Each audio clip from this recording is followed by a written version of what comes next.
Okay, I think we are live now.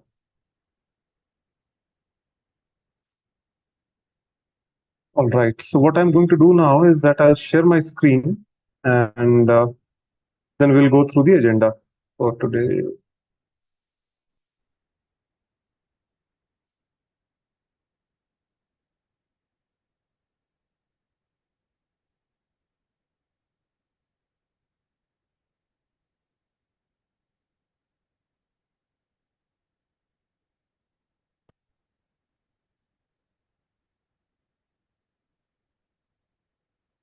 Okay, so the agenda for today is chapter 1. We'll be concluding chapter 1 today with the last 5 verses, 42 to 46. And as usual, this particular session is also dedicated to His Divine Grace A.C. Bhakti Vedanta Swami Srila Prabhupada. Srila Prabhupada Ki Jai. He is the founder Acharya of International Society for Krishna Consciousness, and he is my spiritual grandfather. I would also like to dedicate this session to my Guru Maharaj, His Holiness Jai Pataka Swami Maharaj, Srila Jai Pataka Swami Maharaj Ki Jai. And I hope that this humble effort of mine will be pleasing to my Guru and to Srila Prabhupada. Whatever I am going to speak today, I will simply repeat what I have heard in the lectures of Srila Prabhupada. I will simply repeat what I have read in the books of Srila Prabhupada. And I will simply repeat what I have learned from my Siksha Guru and the Guru Parampara of ISKCON. So this is going to be the agenda. We will first do some Mangalacharan. We will invoke some auspiciousness by chanting some pranam mantras. And then we will go through the shlokas 42 to 46. And we will conclude the first chapter of Bhagavad Gita. And then if time permits, we'll have a question and answer, or else as discussed, next week we can have a dedicated session completely for question and answers. Okay. So this is the agenda for today. Give me a second so that I can bring the shlokas up.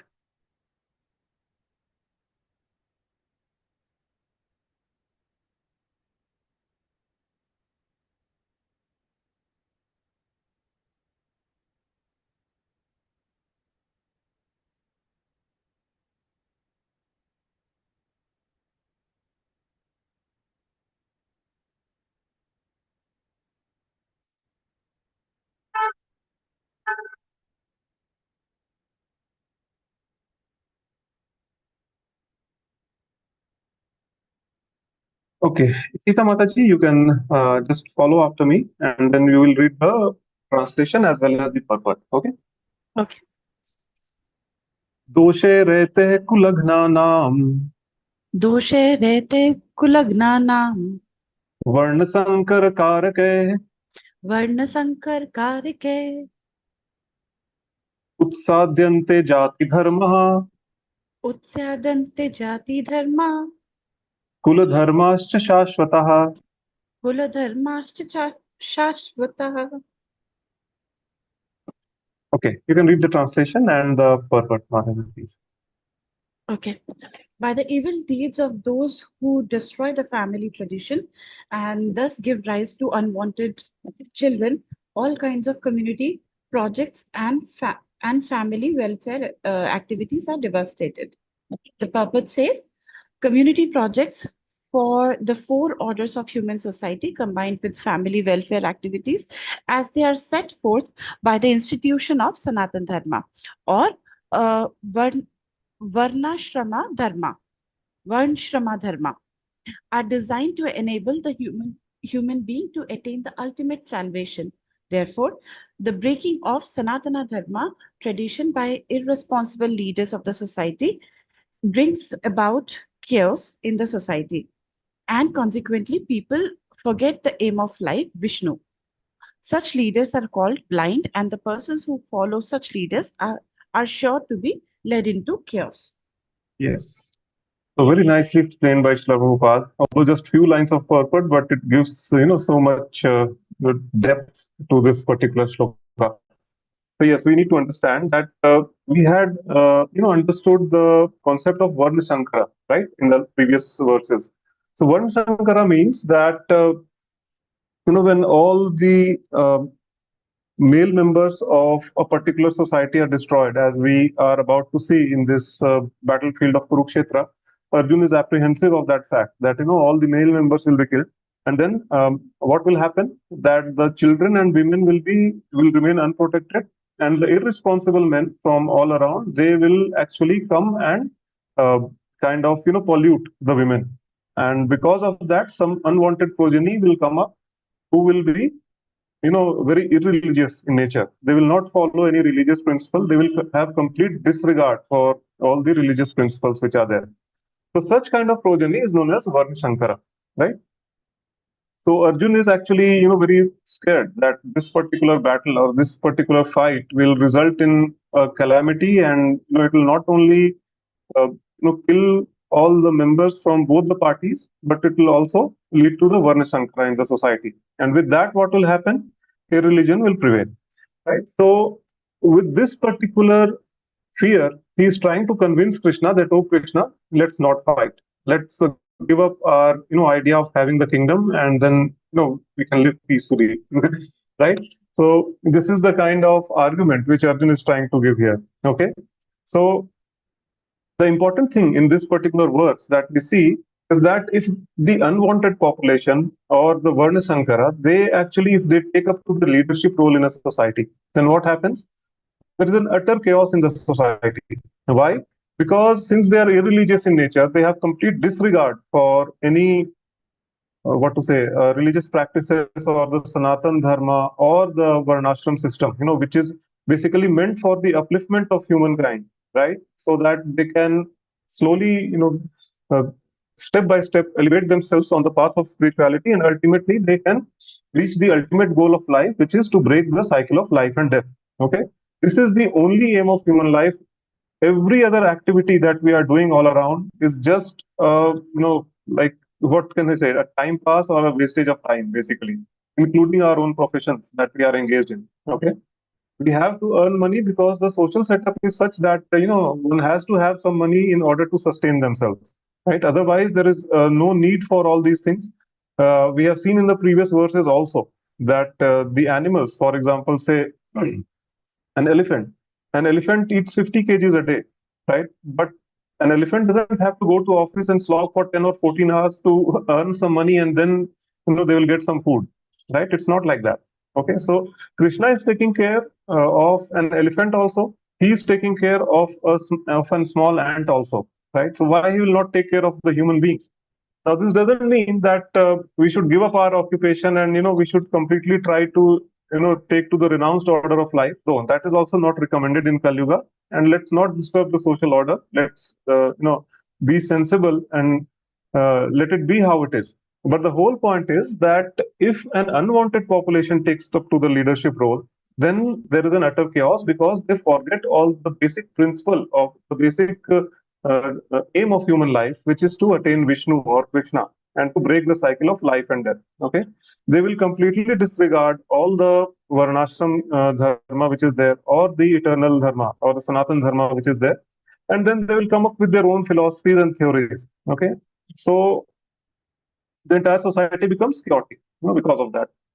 And if you look around, you will see that whatever is Arjun saying today and whatever is prevalent in the society today, they are very similar, right? We are facing the same issues in the society. The entire society is in an utter chaos, right? So why is it so? The reason is that, one, yes, all of us are basically Varna Sankaras. I mean, we have seen that in order to produce good offspring, in order to not have Varna Sankaras in the society, what was the sanskar that we used to do? That was the Garbhadan sanskar, right? Which is completely forgotten in this age of Kali Yuga. No one actually follows it. Some, yeah, good devotees who have taken to Krishna consciousness, they are following it. Some couples are there, but still we have a long way to go, right? But most of us, I mean, even I didn't know it right before coming to Krishna consciousness. I'm sure most of you didn't knew it, before attending the last session, that there is something called as Garbhadhan Sanskar also, right? So because we are all Varna Sankaras, there is a free mixing, within the society. So obviously, the chaos will be prevalent. Okay, and why this is happening? Because we have forgotten our eternal culture. Okay, we do not take to the life manual, the best life manual, the Bhagavad Gita, which we have. Okay, but the only thing is that the moment we start following the Bhagavad Gita, it will just be a matter of time that the entire population, they will just take a U-turn and start heading in the right direction, which is to perfect the human life. Okay, so in order to do that, like, see, we alone cannot change the entire society. Okay, we are very small, and what can we do to change the entire society? But surely we can create an impact from our side. And how can we do that? By first ourselves reading the Bhagavad Gita and trying to, follow, trying and try to imbibe the teachings of the Bhagavad Gita within us, and then implement it in our day-to-day lives. Once we are able to do that successfully, then and only then we can, try to impart that knowledge and spread that knowledge to others and encourage others to also read the Bhagavad Gita. Right? So it starts from ourselves first. Let's perfect ourselves first, and then we can think of changing the entire society. Okay, because it's a big task. It's going to take some time. But yes, if everyone decides that they will play their part, then I think it's not a difficult thing to achieve. Okay, so this is what Srila Prabhupada is also saying, that if Varnasankaras or the irreligious or unwanted population, they take up to the leadership role, then the entire society goes into utter chaos, and ultimately it leads to the destruction of the whole society. Okay. So with that, we will try to move on to the next verse. Let me share my screen again.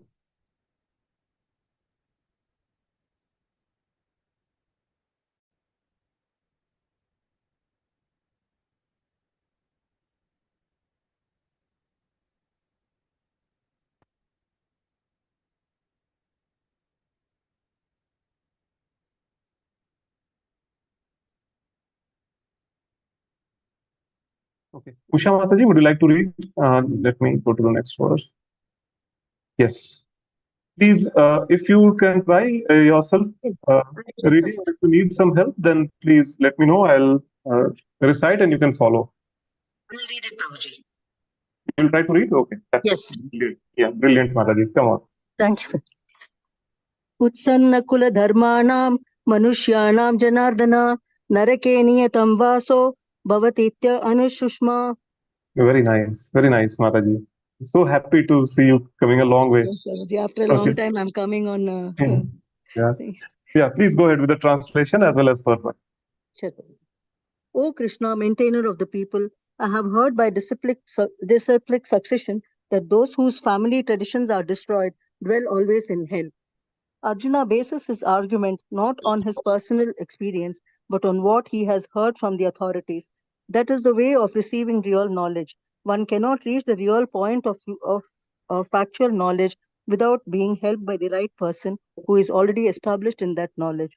There is a system in the Varnashrama institution by which before death one has to undergo the process of atonement for his sinful activities. One who is always engaged in sinful activities must utilize the process of atonement called the Prayaschita. Without doing so, one surely will be transformed to hellish planets to undergo miserable lives as a result of sinful activities. Thank you so much, Mataji. So this is another very important verse to understand. So one very important thing to see here is that the term which is used as anushushruma, okay, that I have heard from disciplic succession. Now, see why this disciplic succession is so important. I'll just try to explain with an example. Like Arjun over here is not saying that according to me, or in my opinion, or I feel. These kind of phrases he is not using. What he's saying anushushruva, that I have heard from the disciplic succession.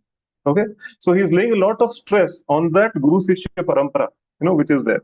So that importance I'll try to highlight, like why it is so important here, right? So, for example, if I want to, know what is a plus b the whole square, okay, the formula for that. So I cannot say that according to me a plus b the whole square should be, or I think a plus b whole square should be, or in my opinion it should be, right? We cannot do that. Okay, in order to understand what is a plus b the whole square, Either we have to approach a subject matter expert of that particular subject, okay, who can tell us for sure that what is the formula for a plus b the whole square, or we can refer an authorized or bona fide book written by one such authorized scholar, right, who actually explains this entire concept to a book, correct? So these are the only two ways. Okay. So similarly, when it comes to spirituality, we cannot just play around with some our own mental concoction. Okay, that according to me, I think God is or I think this shloka is like that, because um, like. I was just going through one of the purports or one of the lectures of Srila Prabhupada, where he was saying that lot of times, how people concord this Bhagavad Gita. There are so many editions of Bhagavad Gita, available here. But why this Bhagavad Gita as it is, which we are following right now, is so different from the others? Because Prabhupada himself was saying that once he was going through purport or the explanation of one such Bhagavad Gita written by some scholar, and like how he started is that this battlefield of Kurukshetra is our mind, and the Pandavas represent our five senses, five Pandavas. So this is all mental concoction, right? It's nothing like that. It's just as it is, right? Krishna and Arjuna were there on the battlefield. Pandavas were the brothers. They were waging a war against Kauravas to get the kingdom which was rightfully theirs, right? There is no scope for concocting this, that okay, this is our mind and this is our senses and all those nonsense. Okay, so this is where the Guru Shishya Parampara comes in, and this is what Srila Prabhupada has done for us, that he has presented the Bhagavad Gita as it is.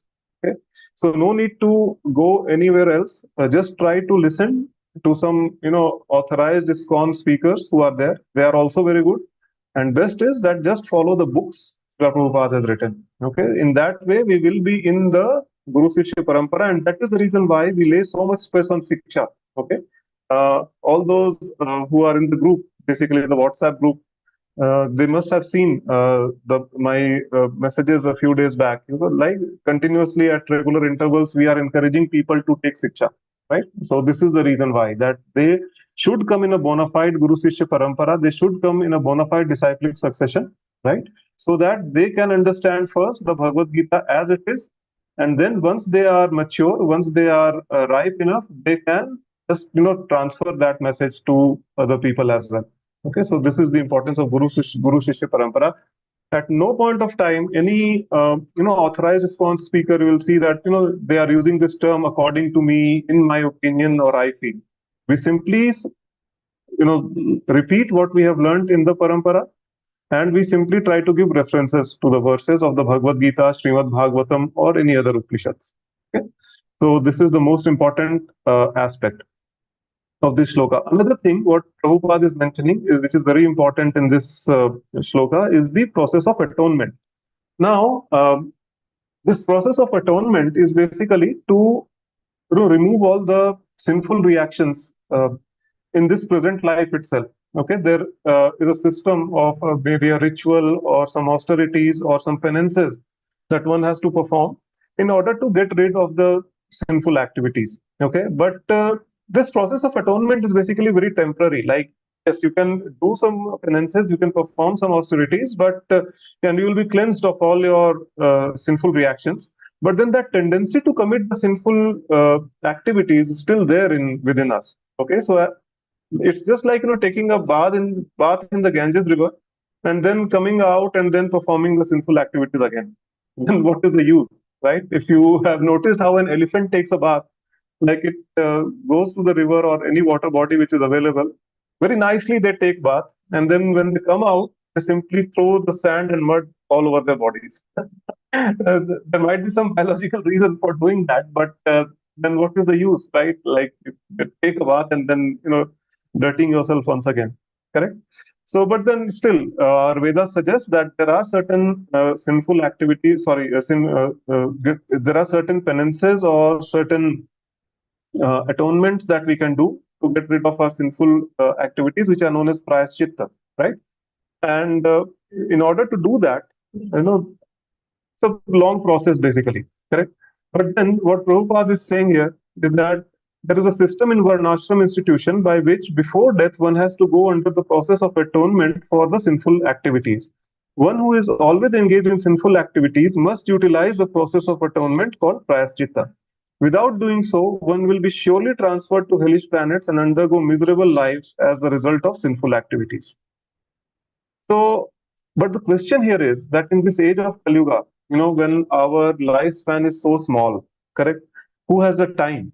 And we are so busy with our all mundane activities that we are doing, correct? So, how will we perform the rituals and how will we perform, the penances which are very severe actually, and austerities? No one wants to perform austerities. Just ask them to follow the four regulative principles. People just run away from us, right? That why should I give up non-vegetarian food? Why should I give up drinking? Why should I give up smoking? Correct. So the question of austerity is not there in this Kali Yuga. Okay. So then what to do? Like, is there no other way to do that? But so the good part is that there is a way, and it is better than every other process of atonement, because this is a permanent solution. Okay, which Kali Yuga gives us actually. Okay, a very nice verse I am remembering from Srimad Bhagavatam. It says, "Agyanat atva gyanat uttam shlokam namyat sankirtitam agham pumso dahe dedho yathanalah." So I'll just try to bring up the actual translation. It's a beautiful translation, actually. Just give me a second. Yeah, okay. So it says, I'll repeat the shloka once again. Agyanat atva gyanat uttam shloka namayat sankirtitam agham pumso dahe dedho yathanalah. Which means knowingly or unknowingly. Okay, knowingly or unknowingly. If one chants the holy names of Krishna, all the sins which one has committed and which may seem to be like a big mountain will be burned down just like the fire burned down the dry grass. Now, isn't that wonderful? Okay, just by chanting the names of Krishna, the holy names of Krishna, all the sins will be completely eradicated. And not only that, like if we continue to chant, with full dedication and full devotion towards Krishna, slowly the propensity to commit those sinful reactions will also be eradicated from our hearts. Our hearts will be completely cleansed, of all the material desires, of all the anarthas and all the pap karmas which are there. Correct? So this is a wonderful thing. So that is why we, ask people, lay so much stress on chanting, that they should keep chanting the Hare Krishna Mahamantra. Hare Krishna, Krishna Krishna, Hare Hare, Hare Ram, Ram Ram, Hare Hare. Because in human life, the sins will be committed. Okay, even if you are breathing, there will be sinful reactions, because by doing so, you are actually, inhaling so many microorganisms and they are losing their lives. Okay, so that Jeev Hatya, sin of that Jeev Hatya is there, with you always. Even if someone just simply sits at one place and does nothing. So what to speak of, engaging ourselves in some physical activities. Okay, so sins will be there, and the process of atonement are very difficult. It's not possible in the stage of Kali Yuga also, because of the short lifespan and the busy schedule, so-called busy schedule that we have. So the only thing which can save us is the chanting of Hare Krishna Mahamantra. Okay, so this is the conclusion of this particular shloka. So let's move on to the next verse. And okay, we have so many other joinees also. Welcome, everyone.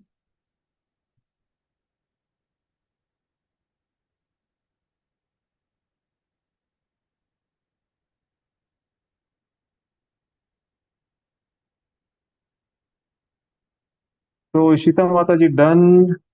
Usha Mataji done. Who wants to go next? Rupali Mataji, will you be able to read?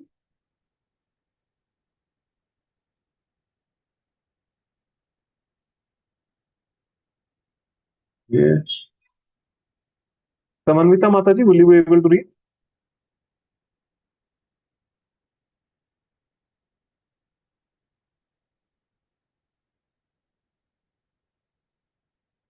Okay, Sindhu Mataji. Hare Krishna Prabhuji, Dandavat Pranam. Okay, Samanvita Mataji is there. Okay, yeah, sure, Mataji. You can please go ahead and try to read. 1 second, Prabhuji, I have to wear my specs. 1 second. Okay, yeah, no worries, no worries. Take your time. Yes, Prabhuji. Hare Krishna.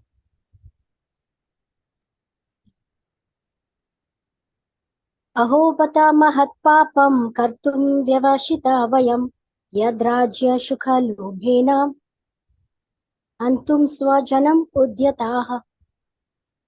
Translation, by His Divine Grace, A.C. Bhaktivedanta Swami Srila Prabhupada. Driven by selfish motives, one may be inclined to such sinful acts as the killing of one's own brother, father, or mother. There are many such instances in the history of the world, but Arjuna, being a saintly devotee of the Lord, is always conscious of moral principles and therefore takes care to avoid such activities. Hare Krishna.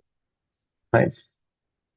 Okay, so another beautiful verse. The purports are very short in chapter 1, but they have a lot to convey, basically. Okay, so we'll see what Prabhupada is saying here. And so, in this particular shloka, what Arjuna is saying, that alas, how strange it is that we are preparing to commit greatly sinful acts, preparing or rather thinking to create sinful acts. What is that sinful act? Hantum swajana mudyataha. That means we want to kill our own relatives. Hantum means to kill, and swajana means our own relative, our own kinsman. Okay. For what we are trying to do that, Arjuna is saying, Yadra rajasya sukhalobhena. Right? For lob means greed. For lob, they are, and what is that greed? Rajya sukh. Okay, to enjoy royal happiness. So he's saying that we are thinking. So Arjun, just look at his consciousness. He's saying that even the thought of killing our own kinsmen is greatly sinful. Correct. So what to speak of, actually going ahead and killing them. So this is a very important thing to understand, and important concept to understand. Okay, that what is the difference between the other yugas and the Kali Yuga, and what is the what are the benefits that we have in Kali Yuga, okay, compared to other yugas. Okay. So in other yugas, although people were more pious, especially if you go to the Satyuga or Treta Yuga, the piety was very much there, and the lifespan was also huge. Like in Satyuga, people used to live for 1 lakh years. And similarly, with every yuga, the lifespan comes down by 10, okay, divided by 10. So in Treta Yuga, it came down to 10,000 years. In Dwapar Yuga, it came down to 1,000 years, the maximum life. And in Kali Yuga, we live maybe up to 100 years. Okay, like we don't even see people crossing 100 these days. But the maximum lifespan is said to be 100 years in Kali Yuga. Okay, so the previous yugas had more piety in the people. The lifespan was big, so they were able to perform the meditative, yoga system which was there, right? And they could attain Vaikuntha planets, or maybe the Brahma Jyoti, whatever the level of devotion was there within them. Okay, but in Kali Yuga, these things are not possible at all. Okay, but okay, one another important aspect of the other yugas was that. If someone had any sinful thoughts even in their minds, okay, that would incur sinful reactions. Okay, this was there in the previous yuga, that even by thought we have to be very clean, and we have to be very pious. Even a slight what to say, contamination in our thoughts will lead to sinful reactions, and the person can go to hell also. Okay, but this is not the case in Kali Yuga. Although Kali Yuga is an ocean of faults, okay, but there are some good aspects also. And one such aspect is that whatever we think in our mind, that will not account for sinful reactions. Okay, so this is one good thing. But then we have to be very, very careful. Okay, why? Because if we continuously meditate on some bad thoughts or some sinful thoughts, then slowly and but surely it will translate into either speech or into action. And once either of these two happens, we are liable for punishment. We are actually, incurring sinful reactions on us. Okay, so we have to be very careful that although any like what to say, mental like anything which we are thinking which is not right, which is sinful, but it's there only in our mind, that will not account for any sinful reactions. But the moment it translates into speech or into action, then sinful reactions will be there. Okay, so in this way, we are actually somewhat saved in this age of Kali Yuga. Another good part of Kali Yuga is that if we try to think something good about others, okay, then even if it's there in our mind, it will account for pious credits. Okay, so no sinful reactions for thinking bad things about others or any for any sinful thoughts in the mind. But if we have good thoughts in our mind, then the pious credits are there. So this is one strong point of Kali Yuga. And another good point is that simply by chanting the names of the Holy Lord, okay, one can just attain the Vaikuntha planets, or if we do it very sincerely, we can even go back home, back to Krishna in the Golok Vrindavan. Okay, very beautiful shloka, which is there in Srimad Bhagavatam. It says, "Lera dosh nidhe rajan, asti heko mahan guna, kirtanadeva krishnasya mukta sangha param rajet." That is one of my favorite. This is one of my favorite slokas that is saying that although, oh my dear king, um, although Kali Yuga is an ocean of faults, but yet there is one very good quality, one very Mahan gun in Kali Yuga. What is that? Kirtanad eva Krishnasya. That simply by chanting or doing kirtan of Krishna, Mukta Sangha Param Rajet. They'll go back home, back to Krishna. They'll break the cycle of death and go back home, back to Krishna. Okay? So these are some of the benefits of Kali Yuga. And yes, what else we have seen? So the whole context was that Arjun is saying that, okay, simply by thinking, actually, we are committing sinful acts. So what to speak of going ahead and actually killing our own relatives? Okay. So just see what Prabhupada is saying here. But Arjuna, being a saintly devotee of the Lord, is always conscious of moral principles and therefore takes care to avoid such activities. So this is the kind of consciousness we also need to inculcate, that, okay, we know that in Kali Yuga, if we are performing any sinful thoughts in our minds, then we do not incur any sinful reactions. But that doesn't mean we should, uncontrollably go on thinking and thinking and thinking, bad things or sinful activities within our mind. No. We should take an example of Arjun, right, who is very careful of not performing any sinful activities even in his mind. Okay, so that there is no question of such activities being manifest in form of speech or action at any later point of time. Okay, so this is what we can take away from this particular shloka. So we'll move ahead to the next one. Let me share my screen again.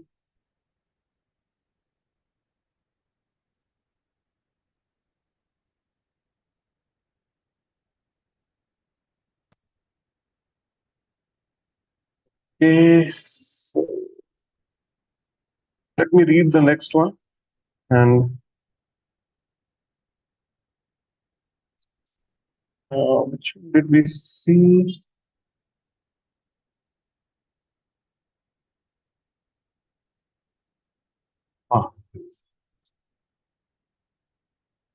So Arjuna is saying here, Yadi mam pratikaram shastram shastra panayah dhartarashtrarane hanyus tanme kshemataram bhavet. So another very nice shloka, and we also have a small story with it. So this is going to be interesting. Better for me if the sons of Dhritarashtra, with weapons in hand, were to kill me unarmed and unresisting on the battlefield.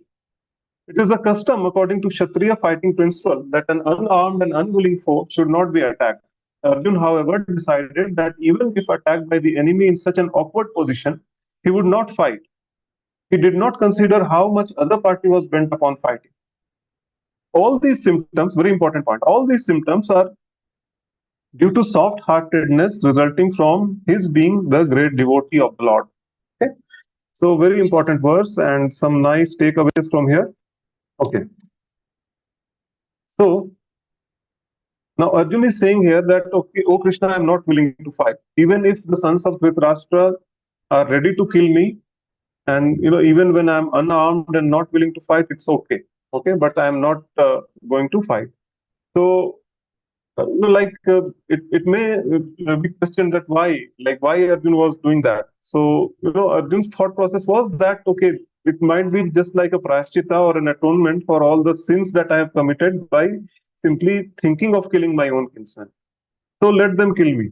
I am not ready to fight. Okay, but important thing to note here is that the Kauravas were hell bent on fighting. Okay? They were not willing to give up the kingdom just like that.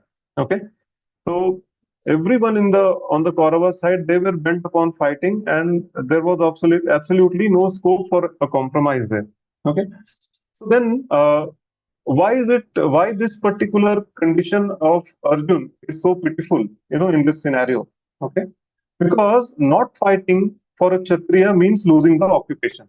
Okay, like we have seen in the system of Varnashrama that any society, whether they follow a particular caste system or not, first of all, Varnashram is not a caste system. Second of all, that uh, any society, even if they have a caste system or they do not have a caste system, there is a natural division occurring in the society with Brahmins, Kshatriyas, Vaishyas, and Shudras, four categories of people in them. Okay. So Brahmanas are more intellectual class. They are into more, kind of philosophy and teaching and, studying some whether material things or spiritual activities. But yeah, you can say they are related to the study of any particular subject matter. Correct. And by nature, they are very tolerant. They are soft-hearted, and these are the qualities with which Brahmanas operate. Okay.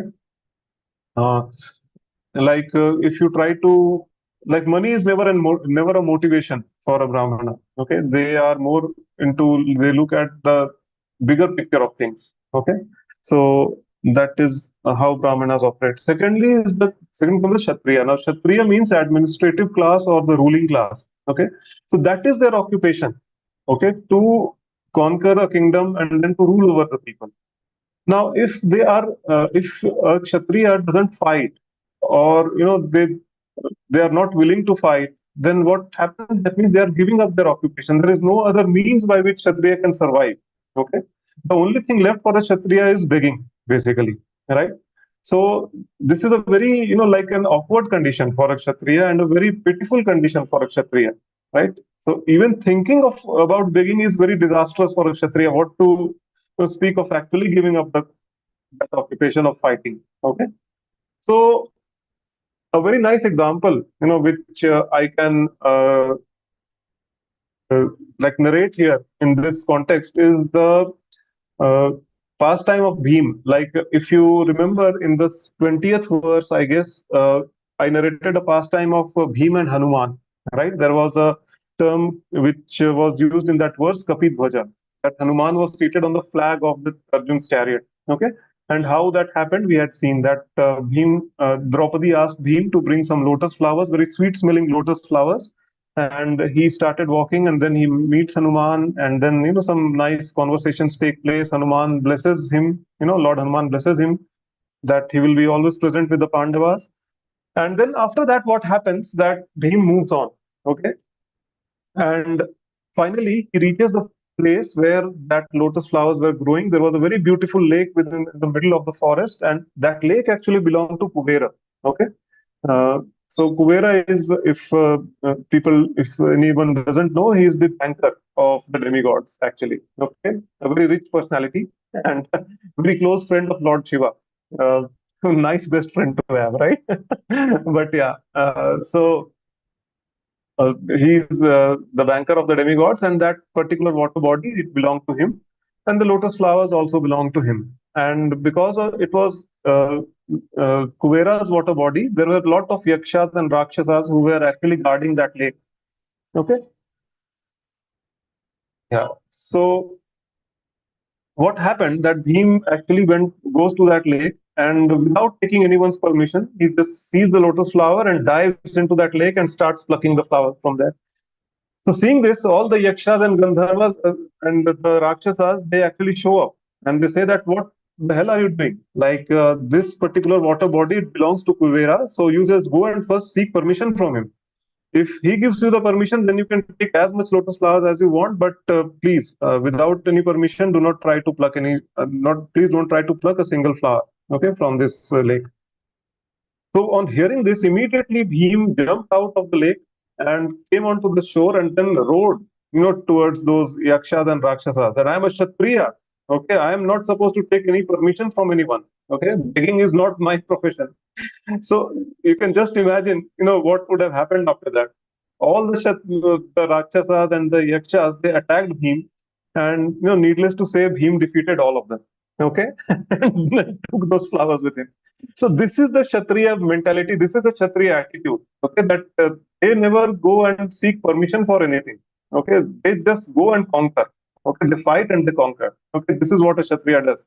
So the giving up, not fighting for a Kshatriya is a very awkward position.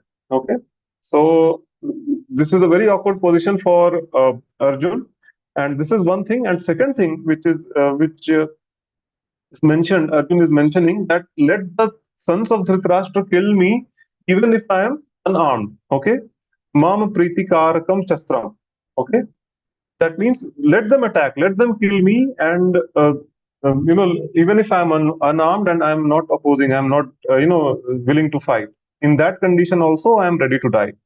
So this is again another very awkward position, okay, for Kshatriya, because according to Kshatriya Dharma, if I can cite a few examples, like from Srimad Bhagavatam, is that when two Kshatriyas are fighting, okay, and in that process, if uh, the weapon falls down from the hand of one Kshatriya, then the etiquette was that the other one will not attack until the Kshatriya picks up another weapon or maybe the same weapon. Okay, or if the weapon has, say, for example, they are engaged in a sword fight or a gada yudh or something like that, then if the sword or a gada falls down from the hands of one Kshatriya, then the other one will give him an opportunity, chalo, utha, utha, like that. And that is a very embarrassing situation for a Kshatriya.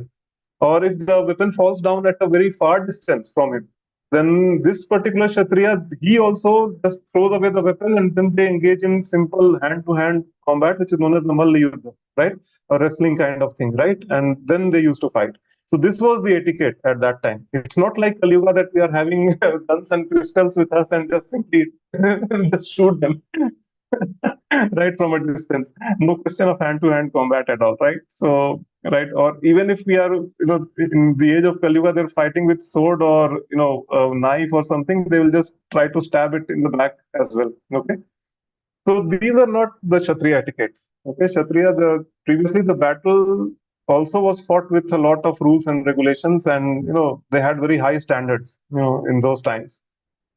Example that I can cite is that the battle which was going on between Indra and Vritasura. This you can find in, I think, fifth or sixth canto of Srimad Bhagavatam. Okay, and what happened that Indra and Vritasura were fighting, and Vritasura attacked Indra, and Indra lost his weapon. Okay, his weapon fell down from his hand.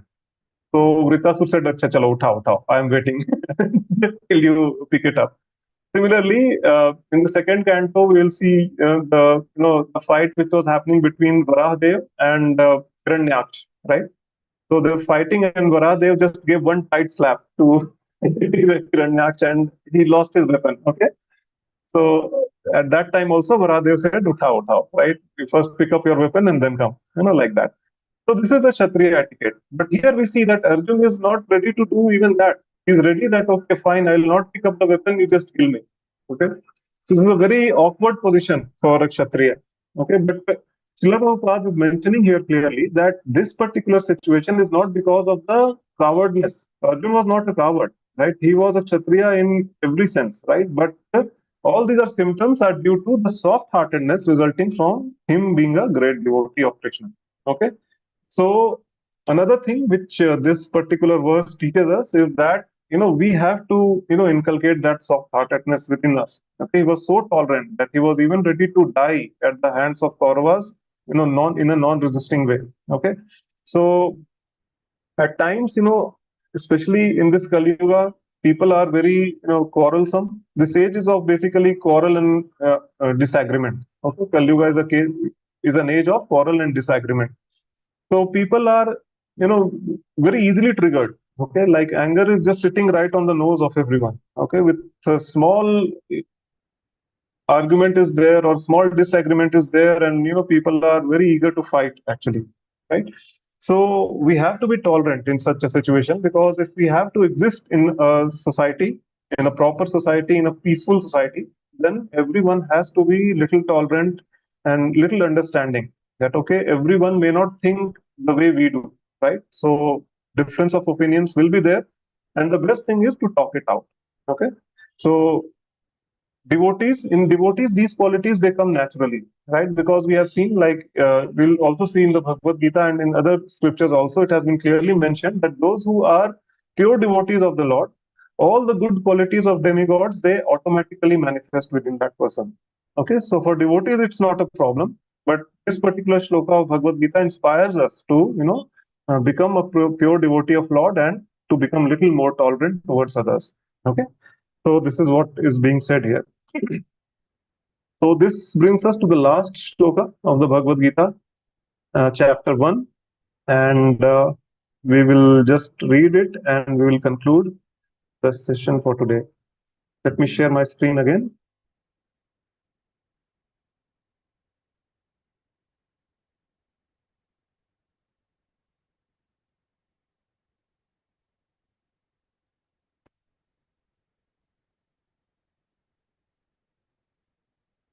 Yes, Ishita Mataji, can you read once again?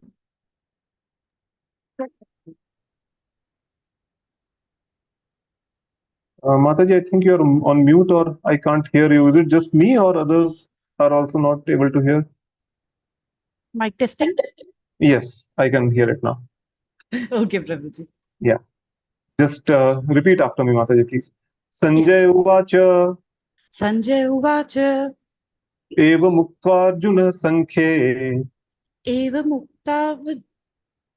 Muktarjuna Sankhe Rathopastha Upavishat Rathopastha Upavishat Visrijya Sasharam Chapam Visrijya Saram Chapam Shoka Samvigna Manasaha. Shoka Samvigna Manasaha. Read the translation and the purport. Sanjaya said, Arjuna, having thus spoken on the battlefield, cast aside his bow and arrows and sat down on the chariot, his mind overwhelmed with grief. The purport says, while observing the situation of his enemy, Arjuna stood up on the chariot, but he was so afflicted with lamentation that he sat down again, setting aside his bow and arrows. Such a kind and soft-hearted person in the devotional service of the Lord is fit to receive self-knowledge. Thus, Very important line. Yeah, please go ahead, Mata. Read that as well. Yeah. Thus end the Bhakti Vedanta purports of the first chapter of Srimad Bhagavad Gita in the matter of observing the armies of battlefield of Kurukshetra.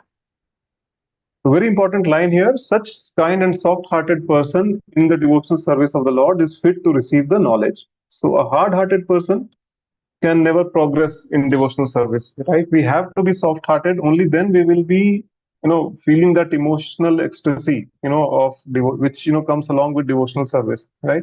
Only then we will be fit for self-realization, the knowledge of self-realization. Okay, very important verse. This also, this actually states the mental condition of Arjuna, right? That he's so much overwhelmed with compassion and grief and lamentation that he's about to kill his own kinsman, that he keeps aside his Gandiva bow, right? And if you all can recall, I think it was in 29th verse, or yeah, I think 29th verse, if I'm not mistaken, where he had taken a vow, Arjuna had taken a vow, right? That anyone who asks him to give up the Gandiva bow, like Arjun will behead that person. Correct? He had taken, and who asked him? If you can anyone recall that incident? Who asked him to give up the Gandiva bow?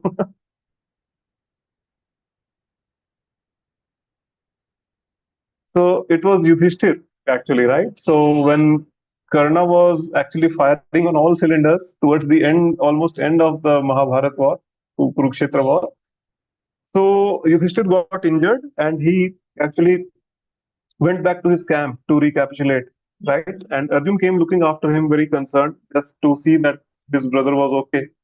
And then Yudhishthir asked him that did he kill Karna? He was very happy. Initially, he thought that Arjun had killed Karna. So Arjun said, no, I just came to see that if you are okay or not, I have to go back and kill him. So hearing this, Yudhishthir became angry and he said that what is the use of you being a Kshatriya? You can't even kill Karna. So give up your Gandiva bow. Like that, he said. When Arjun heard these statements from Yudhishthir, he started pulling out his sword. Why? Because he had taken a vow. So Krishna stopped him, and we all know, like all of you can go through that pastime, the video of that pastime. I may also try to create a shot maybe of that and try to upload that. But yeah, that is one thing. So the whole point is that this bow which Arjun used to carry along with him was so important. Like he could not part with his bow actually. And that very bow, now just by seeing his own kinsmen and own relatives on the battlefield, like he himself kept it aside, right, and sat down on the chariot. Sitting down on the chariot means he is just saying to Krishna ki ab humse na ho payega, right? I cannot do this, Krishna. Let's not fight. I will not fight. Okay. So this is what this means. And initially we have seen that he was very enthusiastic, right? He actually ordered Krishna, right, to take the chariot between the two armies, right? And uh, and like he's ordering Krishna to take the chariot between the two armies. Till that time he was very excited. The moment he saw all his kinsmen and relatives, standing there on against him in the battlefield, these doubts started creeping him, right? So what to say? I see a battle cannot be equated with anything else. But in this age of Kali Yuga, where is this Kurukshetra war? Where are Kshatriyas? Where is this battle happening? I think we cannot see these things, live in this particular age, right? But then one very crude analogy, okay, very crude analogy. I repeat, okay, this is not something that I'm trying to equate one thing with the other, okay, but just some common points I'm trying to, bring here is that, say, for example, we are holding a very big ritual at our home, very big ceremony at our home, and the invitations have been sent to all the people, right?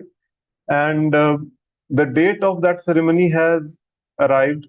People, like family members have gathered. The person who is about to perform the ceremony is sitting. The priest is also sitting. And at that time, if the person who has to perform the ceremony, like he or she says that no, we are not going to do this, what will be the situation then? All the guests are there, and everyone is there. Something similar, actually, not exactly. I'm repeating that I'm not equating this, with a battle, but something similar happened on this battlefield of Kurukshetra. The armies from both the sides were assembled on the battlefield. They were very eager to fight. Okay, and just before the battle starts, Arjun is saying that, "Oh Krishna, I will not fight." Okay, and he just keeps aside the bow, right? So this is what happens, when we are in the body consciousness. The grief and lamentation and everything that they simply just take over. They are too overwhelming for any human being to handle, right? Until and unless we are in Krishna consciousness, until and unless we are in the right consciousness, until and unless we identify ourselves correctly that we are eternal part and parcels of Krishna, our eternal constitutional position is to be the loving servant of Krishna. Till then, Maya will keep on giving us dhobi pachhad like this. Okay, and there is no escaping that. Okay, so this is the conclusion of this particular verse, and with that, uh, I would like to thank each and every single one of you that you are all coming every Saturday evening. It's a very big thing, actually, to just keep all your plans aside on weekend and then to be here in the association of devotees and read the Bhagavad Gita. You truly are the saints of Kali Yuga. And just by being physically present in this session, okay, like all of you are helping me to fulfill the desire and instructions of my spiritual master. So you all are very, very blessed. I'm telling you, like I don't have enough words to tell you how much fortunate and how much blessed you all are. Okay.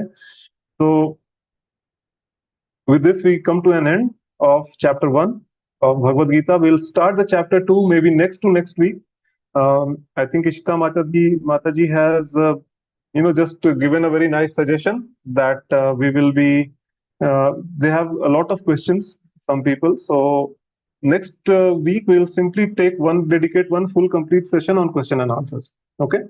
And yes, with that, I would like to stop here. If any one of you has any realizations to share or any questions or anything, you can just ask. Ishita Mataji is raising her hand right away. Yes, Mataji, please go ahead. So, Raghuji, I have a couple of questions on this. from the last session as well as from today's session. Yes, yes, So, Mataji, please go ahead. from the last session, where we also discussed that Arjuna was worried that if a war like this happens, there will be so many lives that will be lost, and Hmm. that will eventually impact the women of the society, which is not good for the Correct. next generations. Correct, Now, correct.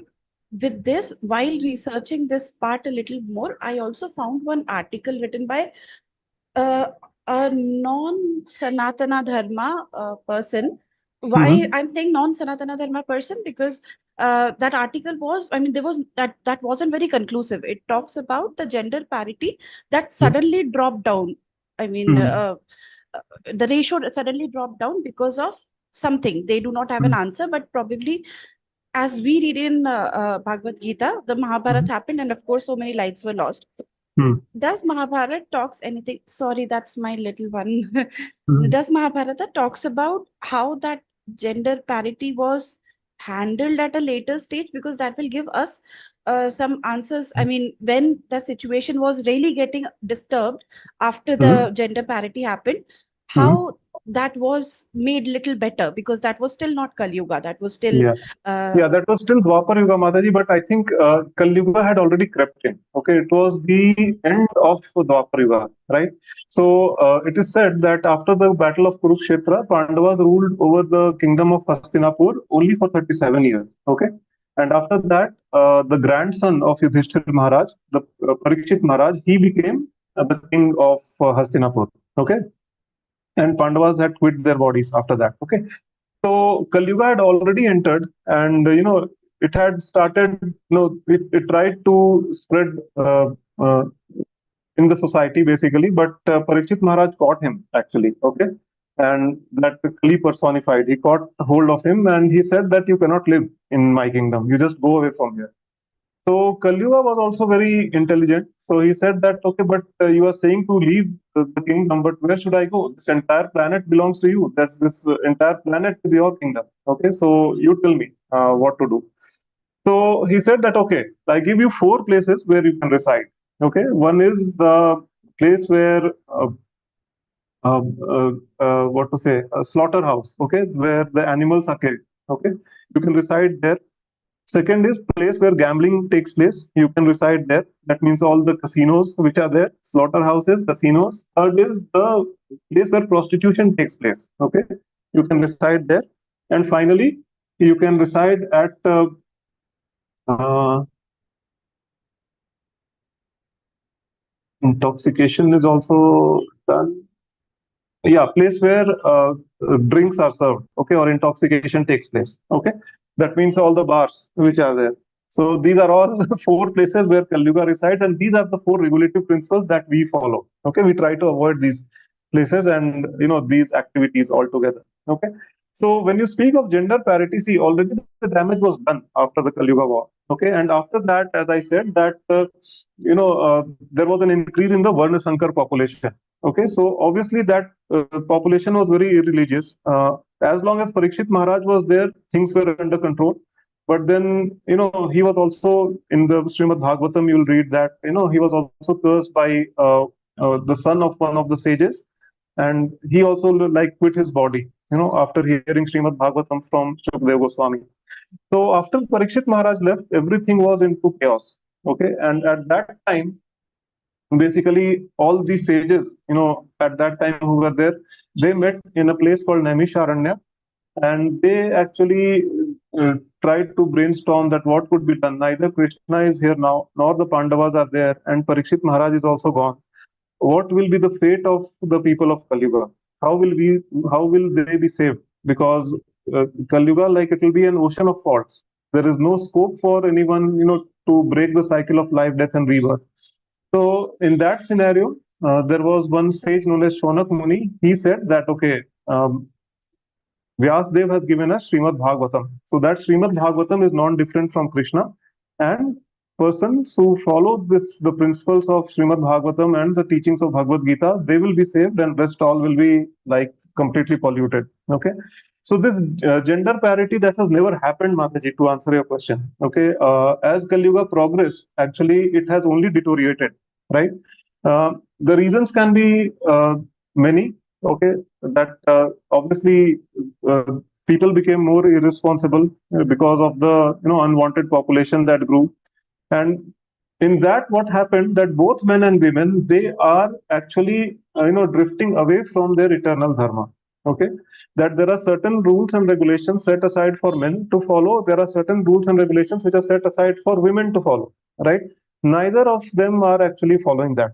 We are simply living our lives, according to our own whims and fantasies, according to our own sweet will. Okay, whatever we want to do, whatever we want to eat, my life, my rules, these kind of videos you see, right? These days. So to be honest, like the situation is not very good right now, and it's going to be worse as the Kali Yuga progresses. Okay, so you will see all these things like especially this gender war, or that what to say, the collision between the genders, rather than being uh, you know, rather than staying in a very, what to say, cooperative mood and trying to complement each other, because see, there are certain things which men can do and women can't. There are certain things which only women can do, men can't. Okay, so they have to be. They are just like wheels of a particular, what to say, an automobile or maybe a bicycle. You can say, right? Without one wheel, the other will is not sufficient to drive the society alone, right? So they need each other, but unfortunately, what to say, it's just the effect of this age of Kali that things are actually deteriorating. So, and in the due course, what happened that this particular knowledge also got lost. The true knowledge also got lost because all of these dhongi babas who have started coming up, okay, who have started interpreting these shastras and the Vedic scriptures according to their own thought processes. Okay, as I said, that in my opinion, according to me, all those things started coming in, right? So everything is like topsy turvy. What Srila Prabhupada says, in his lectures in Kali Yuga. So no one, Varnashram is completely lost, and everything is like in utter chaos. So the only hope that we have is that we start reading the Bhagavad Gita. It's a very nice manual which clearly explains do's and don'ts. Right? If everyone just sticks to that, then we don't need to follow anything else.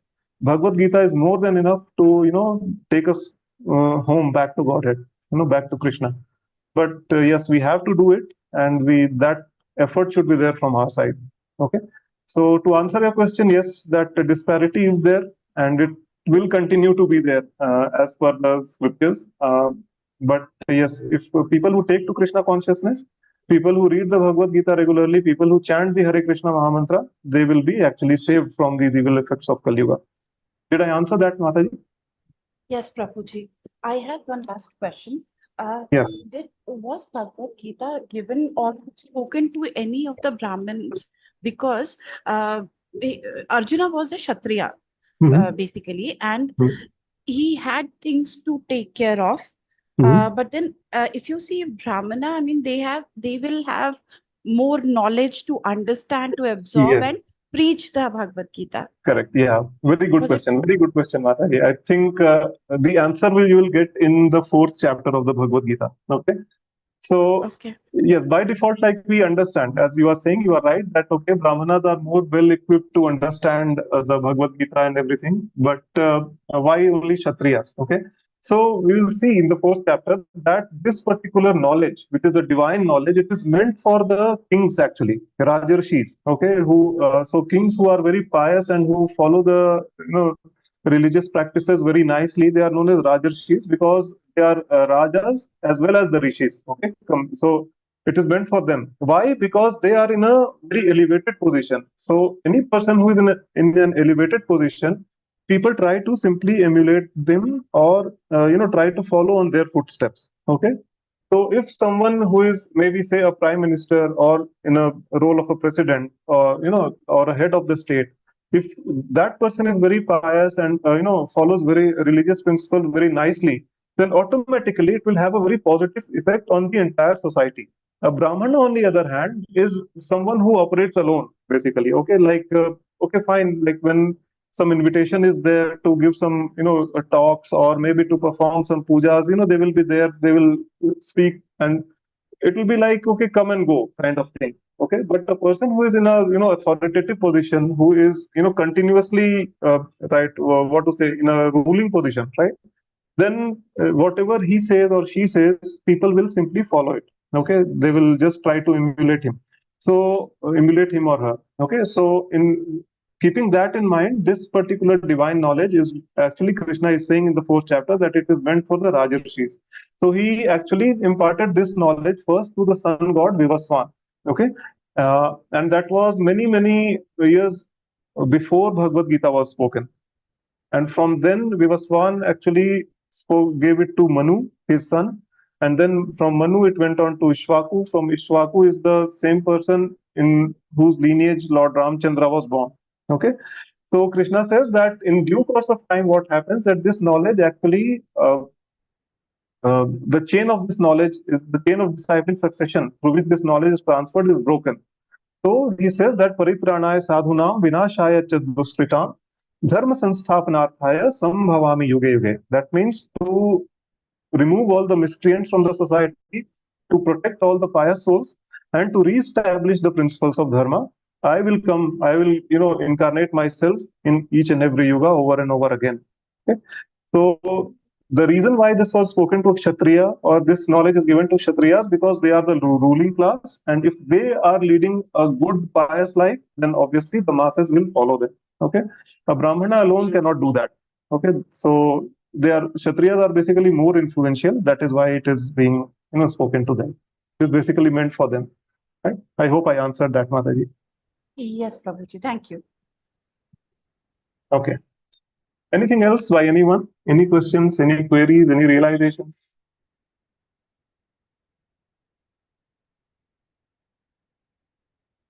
Okay. If not, then I would like to thank all of you once again. Especially, I am actually overwhelmed with the kind of attendance that I'm getting here. I'll be happier if we take it one notch up, one notch up, one notch above. Just try to bring in your family members, any people whom you meet. Just try to spread the word that okay, we are having this Gita class every Saturday. Please come and join.